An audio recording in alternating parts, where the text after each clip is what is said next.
Fala galera, tudo bem? Aqui é o André novamente e assim como eu prometi e promessa é dívida, a gente vai resolver esse exercício aqui sobre as deformações. Então vamos lá. Então o que a gente quer saber aqui? Como a gente viu lá na última aula, e se você não viu, não esquece de ver, vou deixar o link aqui embaixo para vocês. Então eu quero que vocês calculem as deformações aqui no ponto A, deformações de cisalhamento, tá? Então essa letra gama aqui, a gente está falando sobre deformações de cisalhamento. Se a gente estivesse falando sobre deformações normais, a gente estaria falando do epsilon, aquela letra Ezinho. Então aqui a gente quer saber o valor das deformações no ponto A e no ponto B. Então o que está acontecendo aqui? A gente tem essa chapa, que inicialmente é dessa forma. A gente está aplicando algum tipo de esforço nela que está fazendo com que essa chapa ela tenha essa nova forma pontilhada aqui. Tá? Então no ponto A a gente tem essa deformação de 3 mm e 2 mm no direção Y. A gente tem aqui no ponto B, no sentido X, ela vai ter 5 mm de deslocamento e 4 mm de deslocamento no eixo Y. Aqui no ponto C ela vai ter 2 mm de deslocamento no eixo X e 2 mm de deslocamento no eixo Y. O ponto D se mantém intacto, ele mantém certinho aqui na origem 00, como a gente fala. Tá? Então vamos lá, o que a gente tem que fazer no primeiro passo? A gente tem que então determinar os ângulos de deformação dos pontos A e B. Tá? E como que a gente faz isso? A gente tem que analisar então os ângulos de interesse que a gente tem. Então se a gente tem aqui o nosso eixo cartesiano, o eixo XY, a gente tem aqui uma representação daquela região pontilhada que a gente tem lá. E aqui eu estou desenhando para vocês os ângulos de interesse que a gente tem. Lembrando então que aqui a gente tinha o ponto B e aqui a gente tinha o ponto A. Então aí quais são os ângulos de interesse? A gente vai dar nome para eles. Então eu chamei aqui de alfa e beta e eu chamei aqui dessa letra φ e aqui de θ, certo?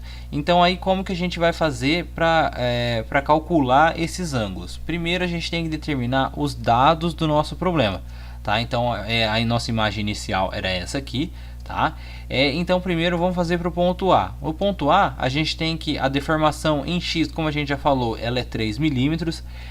Na deformação em Y, do ponto A, ela é igual a 2 mm. Para o ponto B, a gente tem que o BX ele é igual a 5 mm, como ele mostra aqui. A gente tem que o BY ele é igual a 4 mm, como a gente está mostrando aqui também.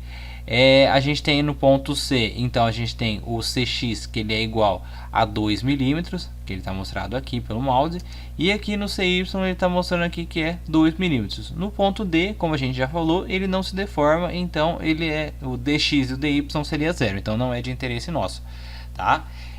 Então aqui o passo 3 vai ser calcular os nossos ângulos de interesse que a gente tem aqui no nosso exercício, tá? Então aqui nós temos a representação da nossa estrutura aqui em paralelogramo, e a gente quer então determinar os ângulos alfa, beta, φ e θ a partir dessas dimensões que a gente tem aqui dados no enunciado do exercício. E lembrando aqui, como a gente já falou na última aula, uma aproximação que a gente pode fazer devido aos pequenos ângulos de deslocamento que a gente está considerando aqui é que a tangente de alfa é igual a alfa, tá? Não só para o alfa, mas também para o beta, para o φ e para o θ.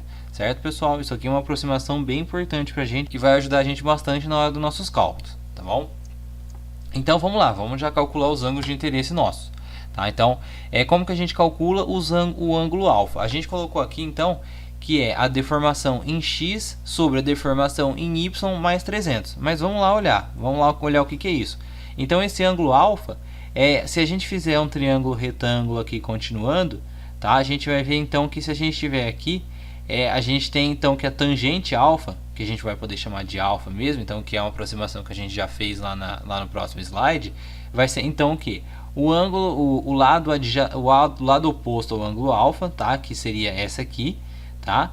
Dividido pelo cateto adjacente que a gente tem aqui, tá? Se a gente ver, a gente vai ter que esse lado aqui, a gente pode chamar que ele é igual a CX, porque se a gente imaginar que a gente deformou essa quantidade aqui em AX, a única quantidade que a gente vai deformar para a direita vai ser o CX. Então a gente pode falar que esse lado aqui do nosso triângulo retângulo que a gente fizer aqui, ele vai ser igual a CX. A mesma coisa para essa altura que ele andar até aqui em cima. Se a gente desconsiderar esses 2 mm, a única altura que ele vai andar aqui vai ser o CY. E aí, claro, a gente vai ter que somar, claro, ao valor dos 300 mm, que vai ter até aqui.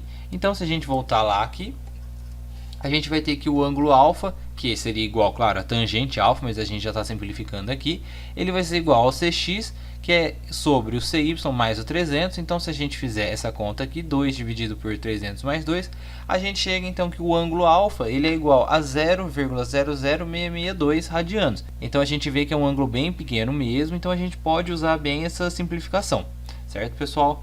Agora, o ângulo beta, a gente considerou que é o BY menos o CY sobre o BX menos o CX mais 400. Mas como que a gente faz, como que a gente chega nisso?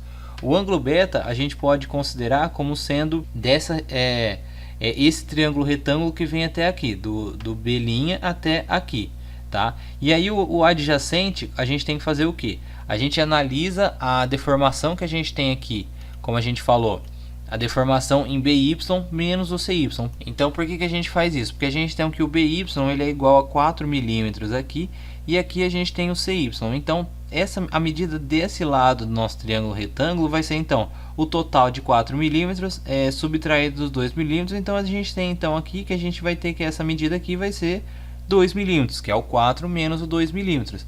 E então o nosso lado adjacente para a gente fazer a nossa tangente, que a gente tem aqui, a gente considerou como sendo BX menos CX mais 400. Então, por que a gente fez isso?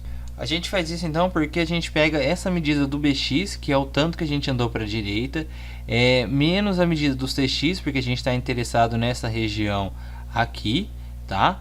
Mais o 400, claro, porque aí é o tanto que a gente já tinha, mais o que a gente deformou. Claro que aí vai ser a nova medida do nosso lado aqui do nosso paralelogramo. Então, beleza, então a gente vai utilizar isso para calcular o nosso ângulo beta. Então a gente tem que o BY menos o CY sobre o BX menos o CX mais 400, 4 menos 2 sobre o 400 mais 5 menos 2, a gente chega nesse ângulo então que é 0,00496. De novo, um ângulo bem pequeno também, tá? Agora aqui a gente está interessado em calcular o φ. O φ como que a gente fez? A gente pegou a variação em BX menos o AX, tanto por que a gente faz isso? Então aí a gente considera esse lado do triângulo retângulo que a gente projetaria até aqui. Então a medida disso tudo aqui, ele é igual a toda essa medida daqui até aqui, que é igual ao BX, menos essa medidinha aqui que a gente tem de 3 milímetros, que é igual ao AX. Então a gente consegue pegar o valor desse lado aqui do nosso triângulo retângulo, que é o BX menos o AX. Então a gente chega que é 5 menos o 3. E aí então, se a gente for pegar o nosso cateto adjacente, vai ser o BY menos o AY mais 300. Por que a gente fez isso? Que é então o tanto que a gente andou para cima a partir do B, que é igual a 4 milímetros, menos o AY, que a gente falou aqui que é 2 milímetros. E aí a gente chega então na medida dessa altura complementar que a gente tem aqui, mais, claro, o 300 milímetros que a gente já tinha inicialmente. Então a gente chega aqui, o nosso ângulo φ, ele é igual a 5 menos 4 sobre 300 mais 4 menos 2, que é igual a 0,00662. Coincidentemente, ele é igual ao ângulo alfa, que a gente já esperava que ele fosse assim, porque a gente está falando de um paralelogramo. Tá? Agora, para calcular o ângulo θ, a gente vai fazer que o AY sobre o AX mais 400. A mesma coisa que a gente tem acontecendo aqui no CX, no cálculo do alfa. Então, aí a gente vai lá, que é o AY, para a gente calcular o ângulo alfa. A gente tem o que é o AY, que é o tanto que ele andou até aqui. Tá? Então, esse vai ser o valor do nosso cateto adjacente sobre o AX mais 400. Então a gente chega aqui, o valor do ângulo θ ele vai ser 2 sobre 400 mais 3, que é igual a 0,00496, que também, devido à simetria da nossa peça, vai ser igual ao ângulo beta. Tá? Então a gente tem a 2 a 2, a gente tem uma igualdade nos nossos ângulos.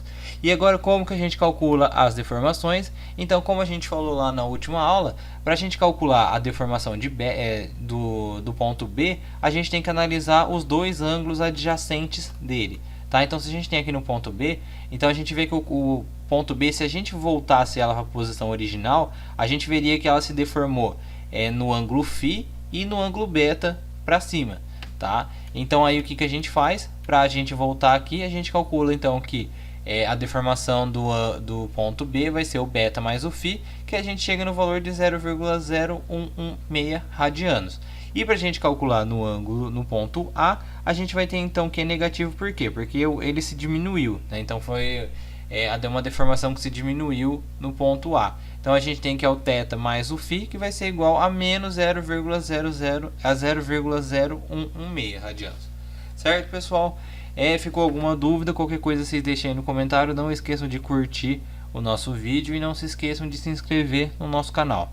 Grande abraço, tchau, tchau.